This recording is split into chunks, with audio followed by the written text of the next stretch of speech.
Hello guys, what's going on? It's Khan and welcome to another Overkill's The Walking Dead video.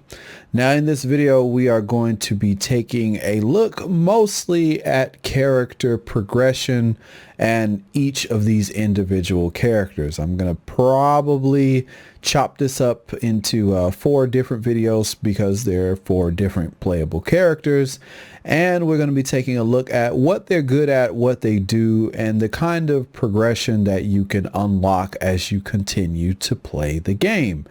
So there are a few things that we need to know about this game in particular. Number one, I'm playing the beta. This is the PC closed beta, so all of this information is going to be from there. These things are subject to change because this is, after all, a beta. This is beta version 1.0.0.0, and yeah, I'm going to try and do this so that you guys can, before you buy, I know a lot of people are kind of on the fence because they'd like to know what this game is about in terms of the progression. How is it going to keep me interested for the money? What am I going to be doing to continue playing this? And what do I get for it? So we're going to be taking a look at that for each of the individual characters. Hope you guys enjoy. If you do, be sure to comment. Let me know anything you'd like to know. I'll try my best to answer it. And yeah, hope you enjoy. If there's anything you want to know, be sure to let me know. All right, let's get started.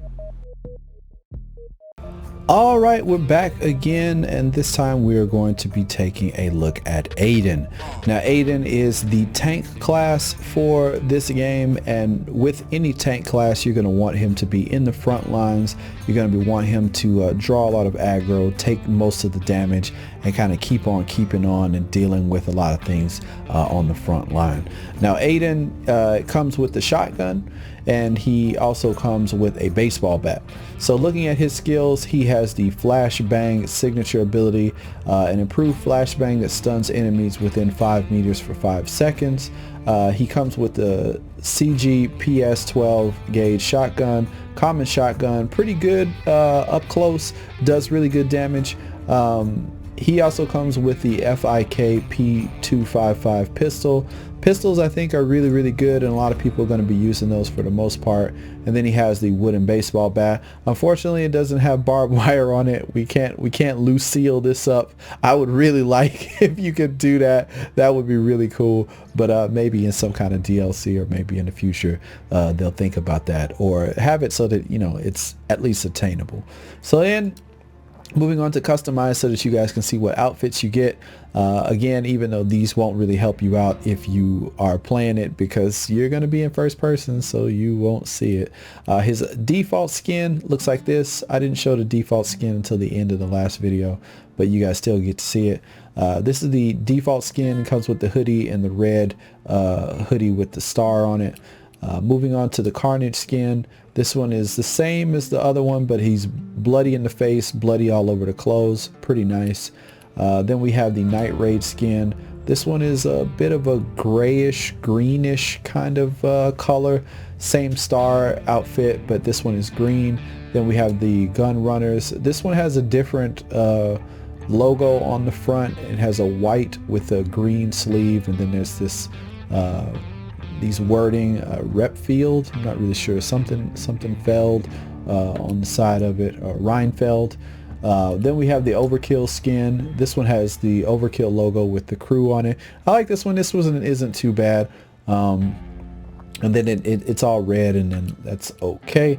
Then you have the Manifest Destiny skin. This one is yellow. It's got the I guess it's the burst logo, and it's blue and yellow. This one isn't too bad. I'm not mad at his skins. They're a little bit different. They are palette swaps. They are color swaps. But again, you're probably not going to see it anyway, so it kind of don't matter. Moving on to the knife, we have, these aren't butterfly knives, so these are regular, just kind of pull out knives. Then this one is another knife. This one is pretty cool with the rope on it. Then I think this knife is common between all of the characters because I've seen it on pretty much all of them. That's a really nice looking knife. I do like the grip on that one as well. And then that is also a very, very nice looking knife. I like the look of that one as well. You will be able to see these because this is going to be in your zombie stab, I guess, not cutscene, but just in the quick time event type thing. So you will be able to see that. Flare guns, nothing too amazing to see here about flare guns. They're just flare guns. And then last, water bottles. Of course we have that last water bottle that just makes me laugh. Why would you even have this in here? It just says none. I'm not even, all right, anyway, whatever. Okay, so moving on, let's get on to the nitty gritty and get to talking about what we need to look at for these. If you missed the first video, I talked a little bit about camp upgrades. So the camp upgrade for the tank this time is going to be the depot, I believe. And with the depot, this unlocks for the tank, and it unlocks things for the core ability trees and whatnot. And the mechanics kit is also available for unlock here. So with the depot, this level of depot unlocks the ability to upgrade tank survivors. The stamina core ability tree and the depot workstation and mechanic kit is also available. Then level 2, it just does more of the same, upgrading the abilities and moving the tree forward. So you need to unlock these in order to unlock the tree, which will let you upgrade the characters even more. Survivor. Here we have a chance to receive 10% more scrap equipment and provisions for survivor missions if one or more tanks. So if you have this unlocked, you'll get 10% more scrap equipment, which will help you unlock more of this stuff because this all costs scrap equipment. So it'd be nice to have these types of things unlocked so that no matter who it is you play with, you'll be able to get some kind of passive bonus, which will help you out in the long run to get through these missions and get through the grind a bit faster so that you can tailor your characters and customize them the way you like. Level 2, higher chance to receive additional loot from survivor missions if one or more tanks is in your group. Then the last one, the camp upkeep costs are reduced by 20%. So to keep your camp going, you won't have to spend as much. It'll be 20% less, which is not bad. You may want to work on that just so that you don't have to worry about the uptake and the parts and all that stuff that it costs to keep everything running. Next, you have the workstation. Positive camp morale lasts longer, always a good thing. Next, level 2, morale lasts even longer. And then level 3, lowers the impact of low camp morale on building allocation bonuses. So this could be good for just keeping everybody happy and healthy. Well, maybe not healthy, but happy at least, so that you don't have those problems to deal with. Not really sure if the morale works the same way that it did in other zombie games. I know State of Decay 2 was pretty good about having the morale system and just people working together and being happy together. So it is kind of interesting to see that they do have something like this, and you will have to work on that. And then last, we have the mechanics kit. Dismantles items and converts them. Why did that switch? Converts them to usable resources. So this is another thing that you may want to have in case you get doubles. And as you play the game and play the levels over and over again, if you have this, you'll be able to get more resources from those. So this is kind of not a bad thing to look at. And this is the depot. This is just one of the many places. You have the hub, the depot, the range, the radio, and the clinic. This is just one that works out for the tank and kind of unlocks the things for his skill tree. Now, speaking about the tank and speaking about the tank skill tree, looking over here, we go over to Aiden's skills. So the character ability skills, which are related to Aiden, these will cost the skill points. And I'll try to go through this as quickly as I can because that last video was a little bit long. We have the lure. Enemies within a 20-meter radius move towards the flashbang before it detonates. So that could be pretty cool. They all just kind of run over to it, or at least move over to it, and then they get stunned by the flashbang. Then the level 2, it's increased by 5 meters. Level 3, stun duration lasts for an extra 3 seconds. Level 4, increase the stun range by 5 meters and the stun duration by 2 seconds. Then we go over to the other thing for the flashbang, which is blind. It blinds enemies within 3 meters that look in the direction of the explosion, and they're blinded for 10 seconds. Night travel increases blind range by 2 meters, increases duration by 5 seconds. Enemies no longer need to look at the flashbang in order to be blinded by it. This is probably something you're going to want to get as soon as possible, but it will cost you 6 points, but it is going to be very, very useful, so that's something to look out for. And you will need to unlock both of these if you want to get the mastery. The flashbang mastery unlocks the flashbang as a secondary ability for all characters, similarly to how the scouts what was that, her smoke grenade was. So this will just be unlocked for those. Then we have toughen up. This doesn't even have a level 1, which is pretty interesting. That's a first. Aiden gets a boost to damage reduction after taking damage from an enemy. So he gets hit, he does more damage. So that's pretty good, something you may want to work on. This one comes with endurance, increases the duration of toughen up by 2 seconds. This will only cost you 1 skill point, so it'll be pretty easy to get.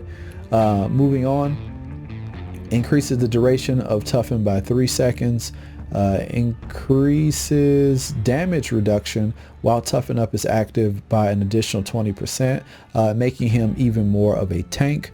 And then we have body count. When Aiden kills an enemy while toughen up is active, he gains 25 stamina and increases the duration of toughen up by 2 seconds. So that's something that is really going to make him the tank and have him on the front lines.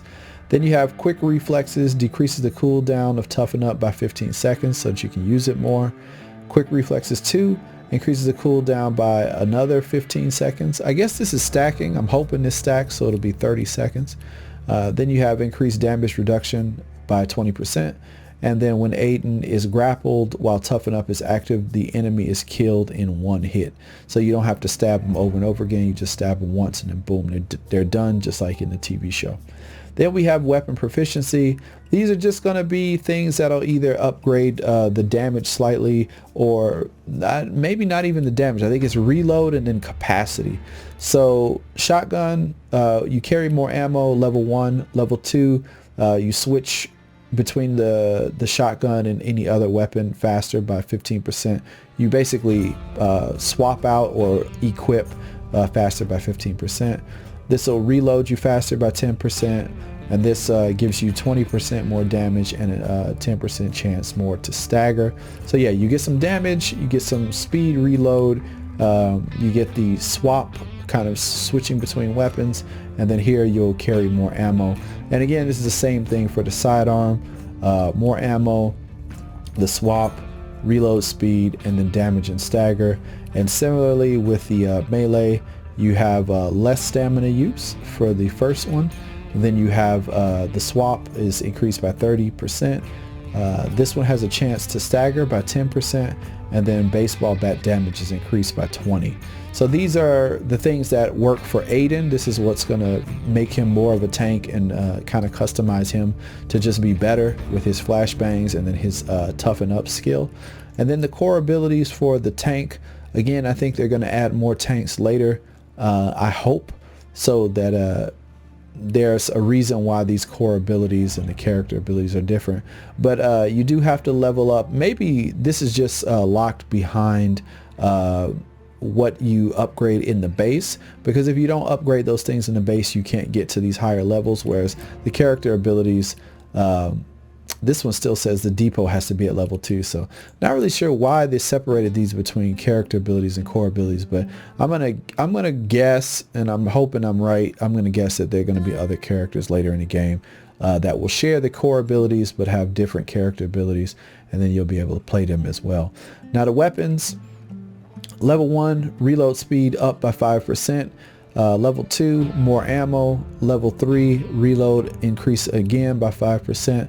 Level 4, your starting ammo is increased.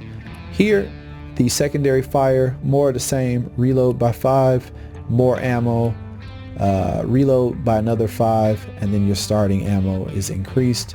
Health, we have increased health by 50. This is similar to what was said in the Scout, so I'm just going to try and go through this quickly. Increased by 50, increased by 50, increased by 50, increased by 100. So because he's a tank, he's getting a lot more health. He's getting way more health than the scout did, which is good, because that really tailors him to be exactly what his role is supposed to be. This one increases health regeneration by 15%, increase health regeneration delay, or decreases the delay for the kick in, basically the kick in of the health by 20%, increases health regeneration by 15, and then decreases, or basically increases the kick in by another 20%. Then you have your stamina. He's going to be using this probably a lot with the baseball bat. Combat stamina by 10 increase, and sprint by 10 increase. Maximum combat increase by 20, and then sprint by 10, stamina by 20, sprint by 15, combat by 25, and then sprint by 15. So all of this is how much stamina you're going to get. And then you have the actual regeneration of that stamina: regen by 10%, regen by 10, regen by 20, regen by 35. And then we get on into crafting. Same, this whole core abilities, these are all shared, not shared, but every one of the different characters has this, but they're all seem to be at different levels. Reduce crafting time by 20. Level 2 increases crafting item carry by 1, increases crafting time, reduces crafting time by 20, increases the crafting item carry by 1. And then you have the capacity, increases crafting resource carry capacity by 3, increases the backpack by 25, the resource by 3, and then the backpack by 25. So this is kind of what these characters are about. Aiden, when I used him, my personal thoughts on Aiden, when I used him, he was pretty fun. He was the one that we showed in that first video. I actually like the bloody one. Let me just stay on here. He was a lot of fun. He was good to be in there and be in the mix of things. I'm really hoping that they do something with the weapons that if you hit multiple enemies, you can kill in one shot. Like, I mean, he uses the shotgun. I'd like to be able to, if I kind of line up two or three enemies in close proximity, if I do one, kind of well-timed shot, it takes out all three of them. I know that's asking a little bit of a lot, because you're trying to mostly manage the zombies, but I hope that they do something like that, especially with the sniper, being able to shoot at one zombie and be able to take out two for the price of one. That kind of stuff I really want to see in this game, just because even if they could add more zombies, or if they decided to add more zombies because they thought two-shotting zombies was a little bit OP, I still like to see it, just because it's one of those things that makes you feel good when it happens. And yeah, it just seems like a kind of logical thing. If you're shooting a shotgun and you're not necessarily at point blank range, this would also add something to the game where being either at a perfect range could let you hit more than one enemy, which would be better than being too close, as the zombies are going to be trying to move closer and closer to you, so they'll get into a particular range that might be better for them and worse for you, and then you just have to find one that's good for you. The tank is going to want to hold things down and get kind of close up. So even if they made it so that if you were within 1 meter of the enemy, you had a certain percentile chance of killing two zombies for one shotgun shell or something like that. I'd just like to see that. That's just something for me that I'd really like to see. If you guys think that that's a good idea, leave a comment down below. Hopefully Overkill will take a look at it and maybe even consider something like that. I'd just like to see some of the stronger, more higher power weapons that take quite a while to reload. I like to see them be able to do a lot more damage in terms of taking out more than one enemy at once. The bow, I don't think that the bow should be able to go through one zombie head and then go through another one. That doesn't make sense to me. It should get stuck in the head and you'd be able to pull it out, which would make that a really good key point to that. and then again with the shotgun, being able to take out more than one enemy makes a lot of sense to me. Sniper rifle going through a bunch of heads makes a lot of sense to me. And then the SMG, I feel that the SMG is pretty strong. The SMG, we'll talk about that later, but I think the SMG is fine where it is. It's pretty strong. It can take out enemies pretty quick. The mag is pretty nice, and the recoil is not that bad. But we'll talk about that later when we get on to that character. But I hope you guys enjoyed looking at Aiden. Pretty good character. I still like to see some changes with the game, but you know, it's in the beta, so we still have time, and maybe they'll consider it. So if there's anything that concerns you about the game, or if you have some suggestions, leave them in the comments below. And again, like I said, you never know, Overkill might be taking a look at some of these videos and looking at the comments and considering some of our changes and suggestions. So until the next video, I'm Khan, and I will catch you guys next time. Take it easy. Peace.